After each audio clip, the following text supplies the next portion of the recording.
Ya, selamat datang, selamat berjumpa kembali di event silaturahmi Sinergi UGM dan Kagama Purworejo. Ya, para peserta sedang registrasi.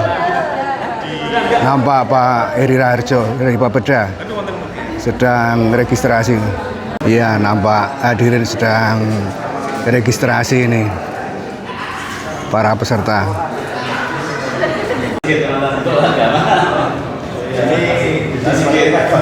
Iya, ini nampak para senior dari Kagama Purworejo dan UGM.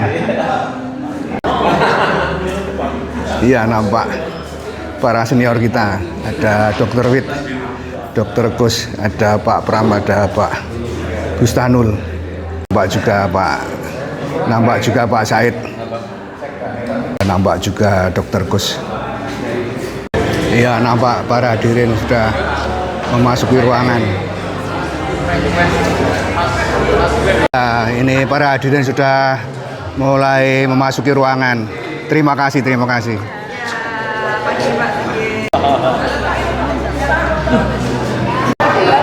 Iya, inilah peserta sinergitas UGM dan Kagama Purworejo. Selamat pagi semua. Terima kasih. Ya, selamat pagi. Ya, selamat menikmati. Terima kasih. Ya, Mbak Ubi bersama Mbak Wiwit. Ya, ini senior Kagama Purworejo. Nampak tim dari UGM. Jalan-jalan ke Bulak Sumur. Cakep. Bertemu kawan berbagi cerita. Cakep. Mari berbakti agar negeri makmur. Merakyat mandiri, filosofi UGM kita. Mengakar kuat menjalan tinggi. Itulah semangat UGM kita. Mari sambut acara ini. Semoga memberi manfaat untuk kita semua. Kepada masyarakat, kerjasama alumni dari Universitas Farmasi UGM, Bapak Profesor Dr. Nanang Fahrudin, selamat pagi. Yang kami hormati Kepala Satuan Penjamin Mutu dan Reputasi Universitas Gadjah Mada, Profesor Dr. Indra Wijaya Kusuma. Dan juga Direktur Keuangan UGM, selamat pagi kepada Bapak Profesor Saiful Ali,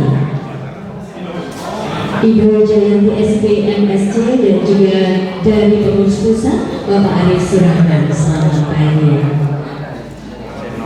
Yang kami hormati pula Ketua Kagama Purworejo beserta seluruh jajaran pengurus. Tak lupa kami sapa para senior Kagama, selamat pagi Pak Atmaji, Pak Dr. Gustanul, Pak Kusmanto, dan juga Pak Said Ramadan, Pak Pramasti Ahmad, Bapak Ibu seluruh alumni Universitas Gadjah Mada Kagama Purworejo.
Waalaikumsalam warahmatullahi wabarakatuh. Selamat pagi dan salam sejahtera untuk kita semua.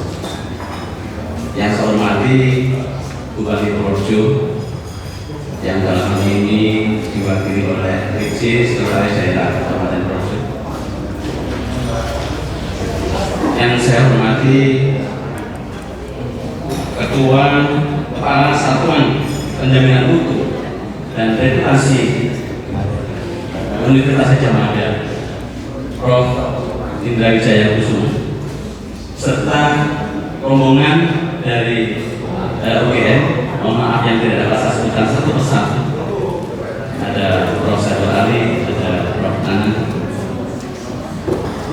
Yang saya hormati Ketua Pengurus Pusat Agama yang dalam hal ini diwakili oleh Bapak Didi atau nama lengkapnya adalah Bapak Arif Rahman. Yang saya hormati dan saya banggakan adalah para anggota agama Purworejo hadir hari ini. PJ Sekda Purworejo, yang saya hormati Prof. Indra, Prof. Sekali, Prof. Nanang, Mas Basirin, dan juga Kang Mas Bayu semua. Kata senior saya di Pak Prasi, walaupun usia kita, angkatan kita selisih berapa? 87 ya? Selisih 11 tahun. Ya, bertemu. Waalaikumsalam warahmatullahi Salam sehat dan sejahtera untuk kita semua. Untuk UGM.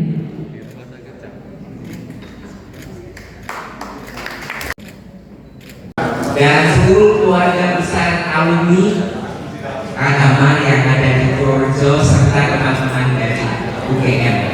Suatu kebahagiaan bagi kami mampir di Purworejo, dekat tapi mungkin jarang berdiskusi. Bapak Ibu yang digunani kepada masyarakat, UGM nggak akan ada, nggak akan dikenal. Ya UGM dikenal hanya karena kita juga bermanfaat.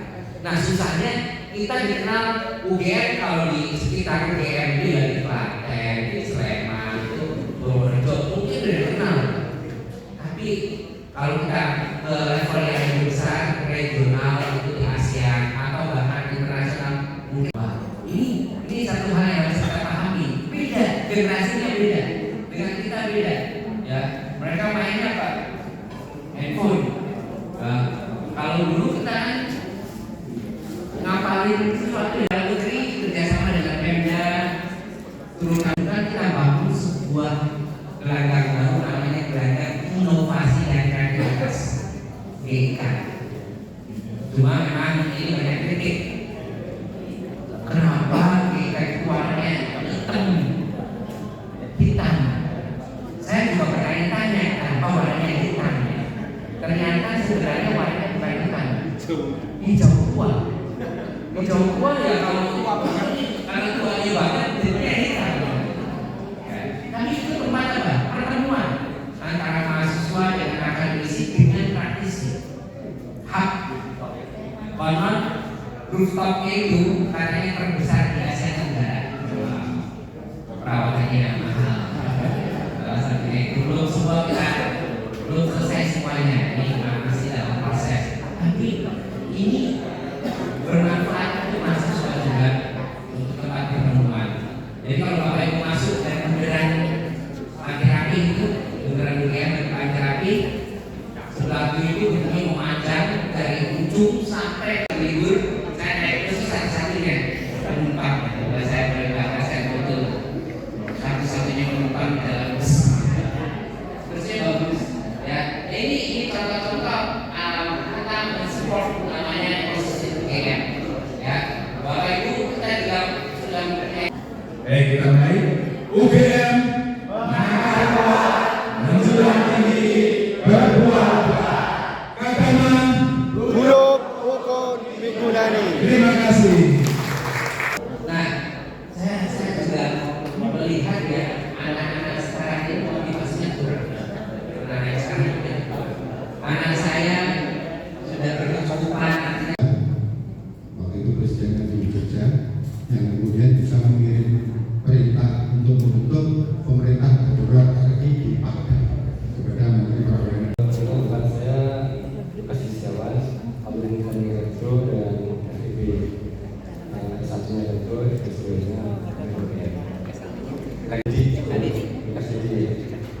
Kebetulan saya kan kemarin ini Pak Alhamdulillah kan itu program yang pengen saya ini terkait dengan tadi ya. Tadi masalah kita nggak berkurang jumlahnya mungkin. UGM Jawa Agama yang saya hormati senior-senior saya ini Pak mantan sekda Pak Jenderal Sakolanto, Pak Pram dan seluruh rekan semuanya. Izin Pak, ini saya sebetulnya jujur bahwa ini saya bisa bergabung di pertemuan di Kabupaten Purworejo. Di UNS, kemudian baru S2-nya di UGM. Mungkin yang ingin kita sampaikan terlebih dahulu terima kasih karena masuk UGM itu memang memberi satu kebanggaan tersendiri. Jadi tambahan kebanggaan waktu itu yang pertama disampaikan oleh Prof. Farid Wijaya, ya, waktu matrikulasi itu disampaikan belajar ekonomi di mana saja sama. Kebetulan kita dari ekonomi Pak. Belajar ekonomi di mana saja sama. Ekonomi dimanapun di UGM dimanapun sama, yang penting kita tahu esensi ilmunya. Itu cukup membesarkan hati dan itu kita peroleh waktu di UGM. Jadi itu memang kebanggaan sendiri dan kita juga bisa bergabung dengan alumni-alumni yang cukup baik ya Pak ya. Kemudian yang kedua ini terkait tugas-tugas yang kita lakukan di Bapeda ini. Kebetulan saya di menangani dan inovasi Pak. Lebih banyak kurang melakukan riset. Namun dengan UGM sebenarnya kita sudah ada beberapa riset yang melalui skema kompetisi memang pemenangnya tim dari Universitas Gajah Mada. Namun demikian memang ada sedikit catatan Pak. Jadi beberapa riset yang kita kesalahan bersama tim dari Yang bisa untuk mempercepat pertumbuhan tulang. Yang sebelum ada produk itu beli dari Jepang. Beli dari Jepang. Pasti ya, saya dulu alumni dari Teknik Arsitektur UGM Pak, lulus tahun 2005. Terkait ini Pak, saya menyoroti UGM terkait biaya mandiri saat kita punya anak mau kuliah di UGM Pak. Sekarang itu takut, jujur aja takut untuk masyarakat yang mohon maaf ekonominya itu menengah ya. Jadi kaya ya enggak, miskin juga enggak. Karena kalau miskin pasti sudah ada KIP kuliah ya, yang kaya jelas uangnya sudah ada.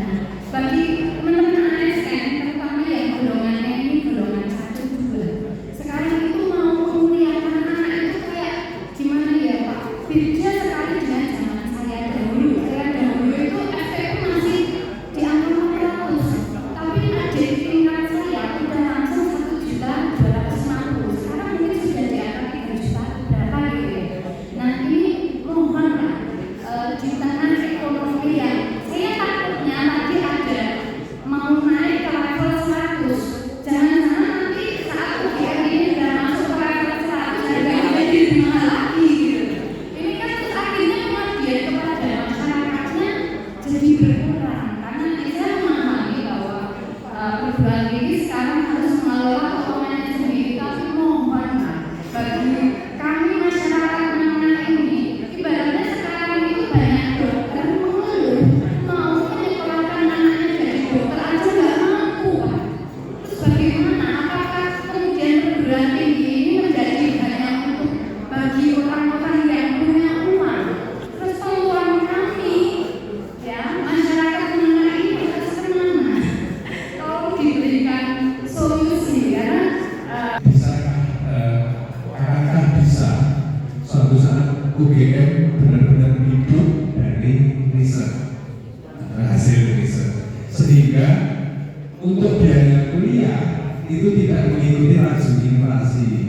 Jadi ya makanya tadi sudah disampaikan ya pas sama persis. Ya sing ekonomi yang kurang nanti ada beberapa jaring aman, yang kaya harus ditanyakan, yang tanggung ini begitu anaknya kuliah. Gitu. Nah ini memang pertanyaan yang sama. Jadi saya rasa itu tadi salah satu mungkin kuncinya kalau benar-benar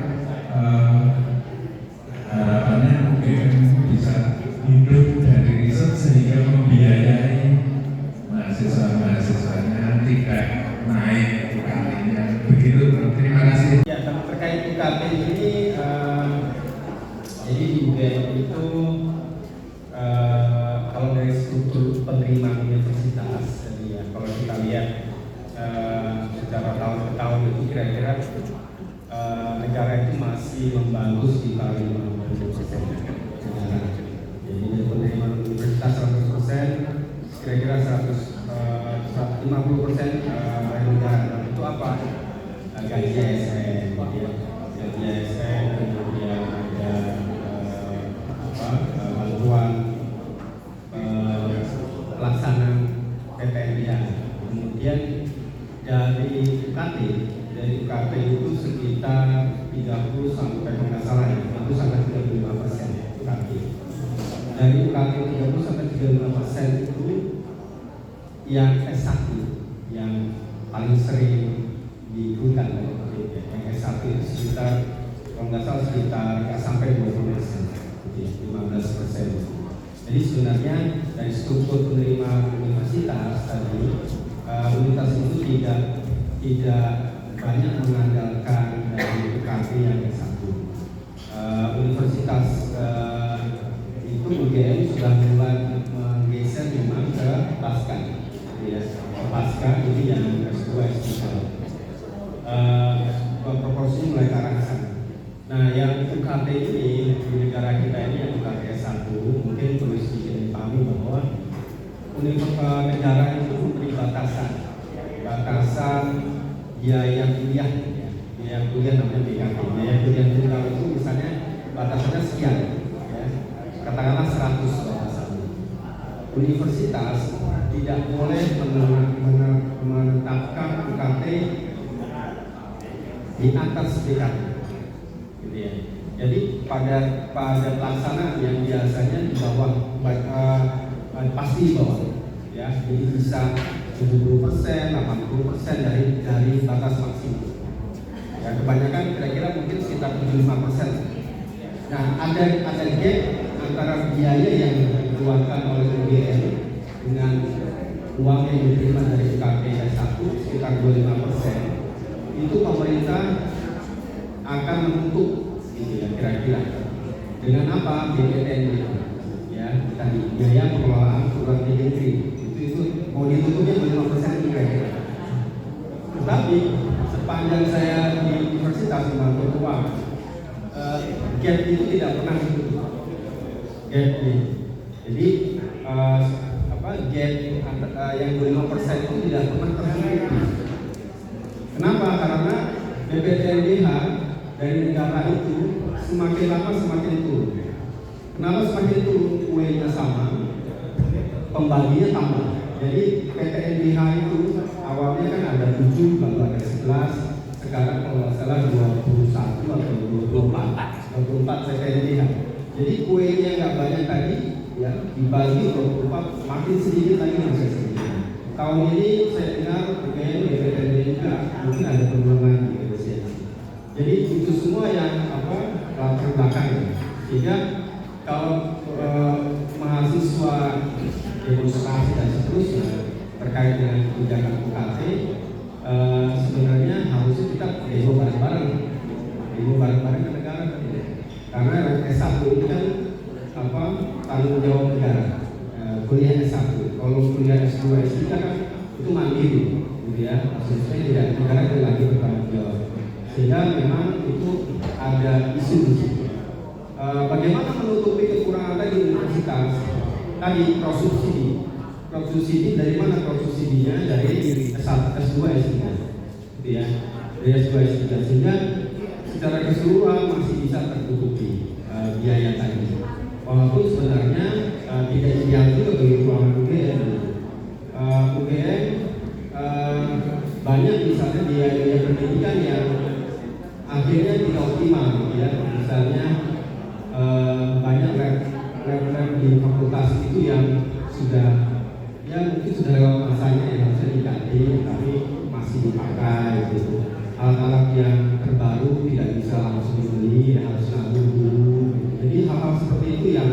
jadi apa, jadi isu. Lain lagi misalnya urusan terbaik kami banyak kan tidak lagi tertarik jadi dosen. Kenapa?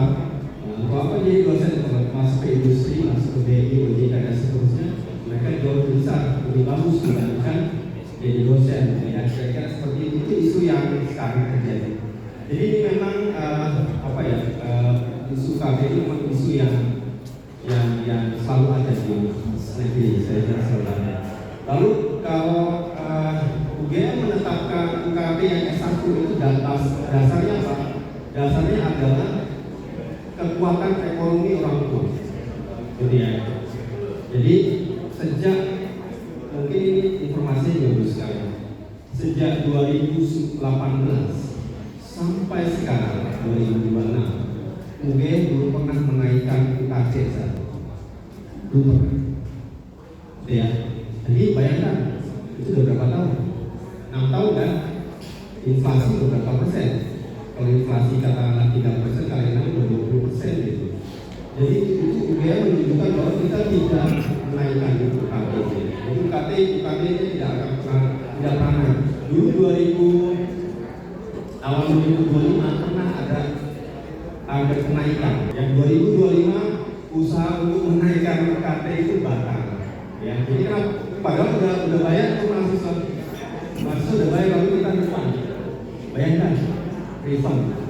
Nah kemudian jadi prinsipnya adalah penetapan UKT itu berdasarkan kemampuan orang tua. Ya, jadi sampaikan saja kalau kemampuan orang tua. Saya kira asal datanya lengkap, misalnya golongan 1, golongan 2, semua disampaikan. Lalu nanti ada proses penilaian. Jadi tidak pukul rata, ya. Pada proses penilaian tentang UKT ini masih di mana gitu. Lalu ada mekanisme apa lagi? Kalau misalnya dikenakan UKT yang terlalu berat, dianggap berat di luar kemampuan, itu ada mekanisme untuk banding. Ada banding. Jadi ada saya mau banding gitu ya. Itu bisa atas kelengkapan itu ada mekanismenya dan itu dalam prakteknya banyak yang disetujui gitu ya. Jadi memang UKT ini selalu muncul tiap tahun dan universitas kami mungkin prinsipnya yang saya dengar dari pimpinan adalah UGM tidak akan pernah membiarkan mahasiswa kita sudah masuk jadi mahasiswa tidak bisa kuliah, tidak pernah. Contoh misalnya tahun ini IPK di UGM itu banyak yang tidak dapat, ya. Jadi sekitar 500-an mahasiswa yang memang eligible untuk dapat IPK tapi nggak dapat dari pemerintah.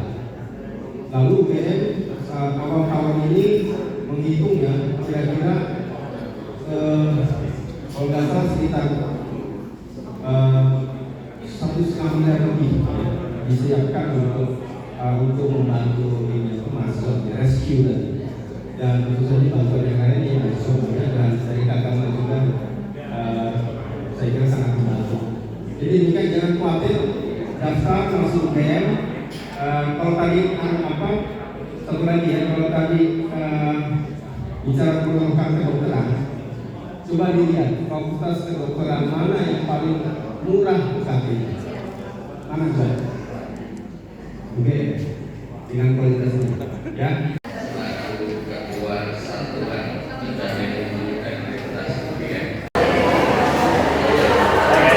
Iya, nampak para peserta, para hadirin dan dari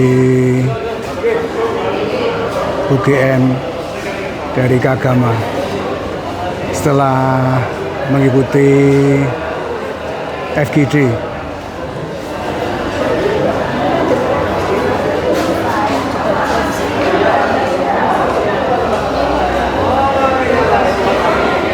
Iya, nampak para peserta FGD sinergi. Ya. Iya, Mbak, makasih. Iya, Mbak.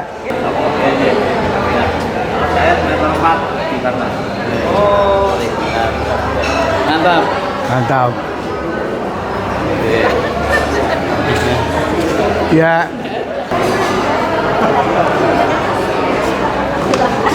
Apa yang mau nyanyi dah.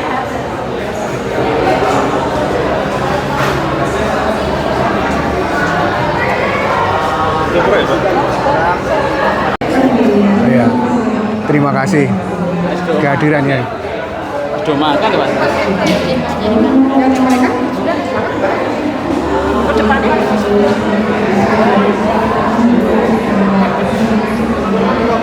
Ya, bincang-bincang Prof. Indra dengan para peserta. Tukar pikiran. Sampai jumpa kembali di event mendatang. Terima kasih.